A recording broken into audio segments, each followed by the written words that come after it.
Assalamualaikum warahmatullahi wabarakatuh. Alhamdulillah kita bisa mengikuti kuliah online ya. Ini saya akan memberikan sedikit materi yang sekarang menjadi pro dan kontra. Nanti bisa dijadikan sebagai kajian analisis ya bagi saudara. Khususnya yang berkaitan dengan baru disahkannya rancangan undang-undang KUHP ya, KUHP yang baru. Memang KUHP yang lama ini kalau dilihat dari usia sudah sangat cukup lama ya, karena peninggalan Belanda. Jadi WVS, Wetboek van Strafrecht ini berlaku di Indonesia sudah tahun 1918 ya. Kalau dihitung-hitung itu ya sampai sekarang sudah sekitar 104 tahun ya, sudah lama.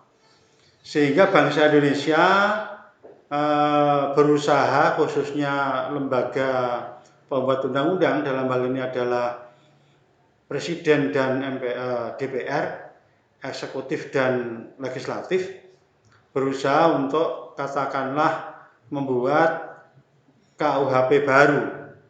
Sementara kalau yang KUHAP, hukum acara pidana, itu sudah kita buat sendiri menggantikan HIR, Undang-Undang 8 tahun 81, itu sudah ada hukum acara pidana yang baru. Sementara KUHP kita masih peninggalan Belanda. Nah, konsep terhadap KUHP baru ini sebenarnya itu sudah dimulai tahun 1963. Jadi sudah sangat lama sekali konsep ini. Dibuat oleh para ahli hukum pidana kita. Dan sejak saya kuliah pun itu selalu dimunculkan namanya rancangan Kitab Undang-Undang Hukum Pidana, RUU-KUHP. Jadi sudah sangat lama sekali. Ya. Terlepas ini pro dan kontra, ini saya hanya ingin menyoroti terhadap satu materi. Memang ada banyak materi yang disoroti. Pada kesempatan kali ini saya akan menyampaikan tentang tindak pidana delik perzinahan ya, atau tindak pidana perzinahan. Zina. Kalau dalam hukum Islam clear ya, tentang zina itu sendiri sudah clear lah, termasuk hukumannya. Sebenarnya kalau kita lihat dalam sejarah di Indonesia, memang yang namanya perzinahan itu selalu ada sanksinya. Dalam konteks hukum adat, semua. Artinya orang yang melakukan zina itu selalu ada sanksinya. Baik itu sanksi adat, kalau ini merupakan hukum pelanggaran hukum publik, ini bisa berupa sanksi pidana. Ya. Saya tidak tahu mengapa harus pro dan kontra, ya, tetapi apakah ini memang karena belum membaca materinya atau belum membaca undang-undangnya? Karena kalau saya lihat, saya baca dalam undang-undang KUHP yang disahkan kemarin itu memang tidak banyak perbedaan sebenarnya, hanya ada sedikit perbedaan. Nanti akan saya jelaskan di mana perbedaannya. Ya, mungkin ini yang kemudian menimbulkan banyak tekanan, bahkan dari negara Australia sudah memberikan warning ya, yang mestinya ini tidak boleh. Termasuk PBB ingin mencampuri undang-undang kita, ya, yang kita sahkan tidak boleh sebenarnya, meskipun kita sudah meratifikasi beberapa perjanjian internasional, tetapi ini masuk kategori roh hukum, nilai hukum yang ada pada bangsa Indonesia sebenarnya.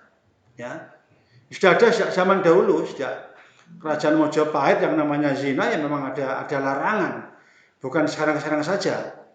Memang di dalam KUHP yang lama ya, yang mulai berlaku sejak zaman Belanda, tadi saya sampaikan 1918, kemudian berlaku di Indonesia 146, ya, itu mulai berlaku di Indonesia dan berlaku sampai saat ini bahkan, karena KUHP yang baru itu nanti berlaku baru 3 tahun kemudian. Ini saya bacakan teksnya dulu aja. Kemudian nanti kita kaji perbedaannya. Sedikit sebenarnya, tidak banyak, ya. Perbedaan prinsip tidak banyak sebenarnya. Ini nanti harus dijelaskan, kita simpulkan nanti, kemudian nanti silakan nanti saudara nanti apakah termasuk kelompok yang pro atau yang kontra, monggo ya. Saya sebagai akademisi tentu akan menjelaskan seobjektif mungkin, ya, seobjektif mungkin. Nah, tindak pidana kalau di dalam perzinahan di dalam KUHP yang sekarang berlaku itu diatur di dalam pasal, saya bacakan, diatur di dalam pasal 284, ya, KUH pidana WVS, ya. Ayat 1 menyatakan begini, diancam dengan pidana penjara paling lama 9 bulan. Ya. Ke-1A, seorang pria telah kawin yang melakukan zina, padahal diketahui bahwa pasal 27 berlaku baginya. Yang B, ke-1 huruf B, seorang wanita telah kawin yang melakukan zina. Maaf, memang bahasanya ini bahasa aslinya begitu. Jadi terjemahan dari bahasa Belanda. Jadi pasal 27 BW itu maksudnya begini. Seorang laki-laki itu hanya diperbolehkan memiliki 1 istri, karena dalam KUH Perdata, ya, dalam ini KUH Perdata pasal 27 itu asasnya monogami mutlak pada waktu itu, ya. Cuman ini sudah tidak berlaku sebenarnya, karena ada Undang-Undang Nomor 1 Tahun 74, ya, berlaku yang namanya poligami, bahwa seorang suami itu diperbolehkan memiliki lebih dari 1 istri, maksimal 4 istri. Saya tidak masuk ke sana, ya, saya masuk ke zinanya tadi itu. Nanti akan saya simpulkan terhadap delik yang ini, yang 284 dulu. Yang kedua, seorang pria yang turut serta melakukan perbuatan itu padahal diketahui bahwa yang turut bersalah telah kawin. Yang kedua, yang B-nya, seorang wanita tidak kawin yang turut serta melakukan perbuatan itu padahal diketahui olehnya bahwa yang turut bersalah telah kawin dan sesuai dengan pasal 27 BW berlaku baginya. Yang ayat 2 sekarang. Tidak dilakukan penuntutan melainkan atas pengaduan suami atau istri yang tercemar, dan bila mana bagi mereka berlaku pasal 27 BW, tempo 3 bulan diikuti dengan permintaan perceraian atau pisah meja dan tempat tidur maksud saya, karena alasan itu juga, ya, terhadap pengaduan ini tidak berlaku, ya, pasal 72, 73, 75, ya kan. Kemudian yang ayat 4-nya, pengaduan dapat ditarik kembali selama pemeriksaan sidang pengadilan belum dimulai. Ayat yang kelima saya bacakan, jika suami atau istri berlaku pasal 27 BW, pengaduan tidak diindahkan selama perkawinan belum diputuskan, karena perceraian atau sebelum keputusan dinyatakan pisah meja dan tetap tidur menjadi tetap. Maksudnya begini. Jadi kalau di dalam pasal 284 itu disimpulkan bahwa yang namanya zina itu adalah salah satu pihak terikat oleh tali perkawinan. Kata kuncinya, apakah yang menikah itu adalah yang laki-laki atau yang perempuan? Selama salah satu pihak terikat tali perkawinan, maka itu masuk kategori zina. Ancaman tadi saya sampaikan 9 bulan. Nah, itu pun ini di dalam pasal ini masuk kategori delik aduan. Artinya jika tidak ada aduan maka tidak diproses. Ya. Nah, terhadap pasal ini tadi dijelaskan bahwa ya, dari bawah. Terhadap pasal perzinahan ini akan diikuti dengan pengajuan permohonan perceraian. Ya, ayat 5-nya. Tadi saya baca tadi. Jika bagi suami istri berlaku pasal 27 BW, pengaduan tidak diindahkan selama perkawinan belum diputus. Ya. Artinya kalau memang mereka masih suami istri, tidak dilanjutkan dengan perceraian, ya, sebelum keputusan dinyatakan pisah meja, pisah ranjang dalam undang-undang ini, ya tidak dapat ditindaklanjuti. Ini problemnya kan di situ kan, delik aduan, kemudian harus ada pengaduan tersendiri. Ya. Nah, sekarang kita baca dalam undang-undang perzinahan yang KUHP baru yang disahkan kemarin. Ini saya ngutip dari RUU KUHP yang terbaru pasal 410 ya. 411. Ini saya bacakan biar nanti kita simpulkan nanti di akhir kajian ini. Nanti silakan saudara mau ke mana ya. Pasal 1411 ayat 1. Setiap orang yang melakukan persetubuhan dengan orang yang bukan suami atau istrinya karena perzinahan dengan pidana penjara paling lama 1 tahun atau pidana denda paling lama kategori 2. Ayat 1 ya. Ayat 2. Terhadap tindak pidana sebagaimana dimaksud dalam ayat 1 tidak dilakukan penuntutan kecuali atas pengaduan. Pengaduan siapa? Huruf A. Suami atau istri bagi orang yang terikat tali perkawinan. Yang B. Orang tua atau anaknya bagi orang yang tidak terikat tali perkawinan. Ya. Menunjuk pasal ini nampak bahwa yang namanya perzinahan itu salah satu pihak terikat tali perkawinan, yang kedua bisa jadi tidak terikat tali perkawinan. Jadi ini bedanya di sini bedanya. Jadi dalam undang-undang baru itu ya, yang namanya zina itu kalau laki-laki perempuan melakukan persetubuhan itu masuk kategori zina. Sementara yang sebelumnya tidak, itu saja sebenarnya perubahannya itu. Nah, terhadap pasal ini, tadi ini saya katakan sebagai delik aduan.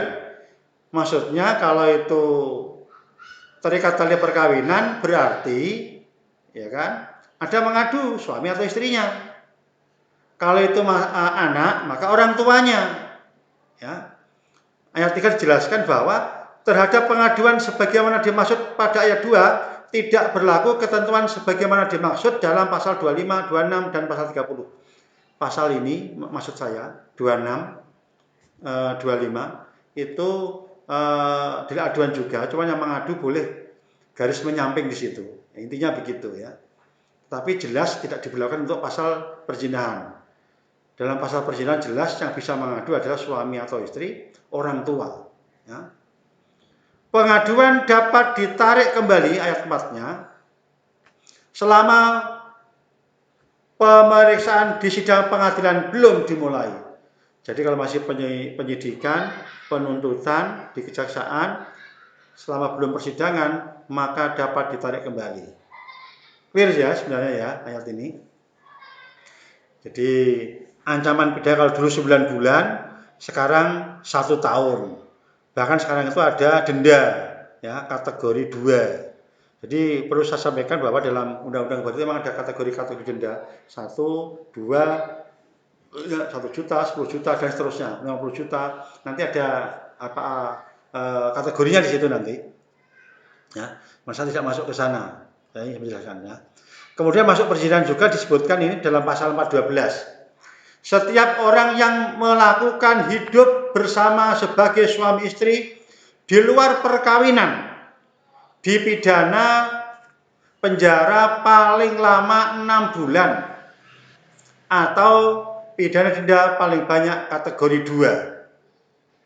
2. Ya kalau dalam bahasa kita, ya kumpul kebo bahasa kita. Orang menikah satu rumah. Nah, misalnya begitu ya. Nah, terhadap tindak pidana sebagaimana maksud ayat 1 tidak dilakukan penuntutan ya, kecuali atas pengaduan. Siapa mengadukan? 1. A. Suami atau istri bagi yang terikat tali perkawinan, atau orang tua atau anaknya bagi yang tidak terikat perkawinan. Ya. Jadi yang bisa mengadukan itu bisa orang tuanya. Kalau orang tua yang melakukan berarti bisa anaknya, sama. Jadi delik aduannya sama ini ya. Ini juga tidak berlaku pasal tadi 25, 26, kemudian pasal 30 ya. Ini sama, pasal ini pengaduan dapat ditarik kembali selama pemeriksaan di sidang pengadilan belum dimulai. Ya. Kemudian pasal perzinahan yang terakhir adalah mengatakan begini, setiap orang yang melakukan persetubuhan dengan orang yang diketahui bahwa orang itu merupakan anggota keluarga batihnya dipidana dengan pidana penjara paling lama 10 tahun. Jadi orang yang melakukan persetubuhan hubungan suami istri, apa ponakannya batih atau batih ponakannya, anaknya, hubungan darahnya, ini memang masuk kategori ancamannya memang kategori tinggi ya. Jadi saya dapat simpulkan begini ya. Sebenarnya terhadap undang-undang baru KUHP dan undang-undang yang lama KUHP yang saya pegang ini itu hampir sama. Artinya yang namanya zina itu adalah salah satu pihak terikat oleh tali perkawinan lain. Tetapi di dalam KUHP baru ditambah. Seorang laki-laki dan perempuan yang melakukan persetubuhan, ya, orang yang melakukan persetubuhan, setiap orang bahasanya, ya, setiap orang. Sini tidak dijelaskan laki-laki atau perempuan. Setiap orang yang melakukan hidup bersama, biasanya begitu. Ya. Itu masuk kategori perzinahan. Ya. Nah, inilah mungkin yang kadang-kadang dianggap sebagai sebuah pasal karet. Ya karena memang kondisi kultur kita kan memang satu, menolak kan homoseksual. Ditolak juga oleh masyarakat kan itu. Ya meskipun sebagian ada yang mengatakan itu hukum privat dan sebagainya. Saya tidak masuk ke sana. Silakan dalam kelompok pro ya kan. Kemudian lesbi. Oleh sebagian besar masyarakat kita ditolak meskipun ada sebagian yang mengatakan setuju. Pro dan kontra. Nanti silakan saudara yang akan memberikan penilaian terhadap rumusan ini, tapi yang jelas delik perzinahan ini perbedaannya ada pada ya, yang namanya zina itu tidak harus terikat oleh tali perkawinan. Itu zina, sudah masuk kategori zina. Dalam rumusan pasal yang ini ya baru ya. Dan itu delik aduan. Kecuali yang pasal 413, orang melakukan masih hubungan darah tadi, anaknya sendiri, kemudian atau keponakannya, ya, keluarga batihnya. Itu memang dapat dikategorikan ya, memang persetubuhan ya, dan ancamannya lebih tinggi dan ini bukan delik aduan kalau dalam itu saja sebenarnya. Sehingga sebenarnya kalau menurut saya aturan tentang zina itu tidak ada yang perlu dikhawatirkan. Tidak perlu sebenarnya. Kalau kita memegang norma etika yang ada dalam hukum kita, toh itu masuk kategori delik aduan ya. Dan kecuali tadi persetubuhan dengan orang yang keluarga tadi otomatis memang bukan persetubuhan lagi ya. Jadi ini yang kadang itu diperdebatkan dan nanti monggo teman-teman yang kelompok pro ya silahkan setuju dengan kelompoknya. Jelas proses perumusan ini RUU-KUHP ini sudah lama, mulai dari guru-guru saya, para guru besar kita menguji ini sampai akhirnya memunculkan katakanlah undang-undang KUHP yang baru ya. Semoga ini nanti bisa bermanfaat bagi kita semuanya. Silahkan saudara nanti bisa mengkaji apakah memang masuk kelompok yang pro atau kelompok yang kontra. Silahkan saja, ya kan, saya tidak berpendapat harus bagaimana, tetapi inilah data yang saya berikan bahwa hukum kita itu nampaknya memang sudah memberikan, katakanlah, mengakomodasi kepentingan masyarakat dalam melanggar etika dan seterusnya. Ya, saya kira itu yang dapat saya sampaikan. Nanti kita kaji bersama-sama ya. Silakan, terima kasih. Wassalamualaikum warahmatullahi wabarakatuh.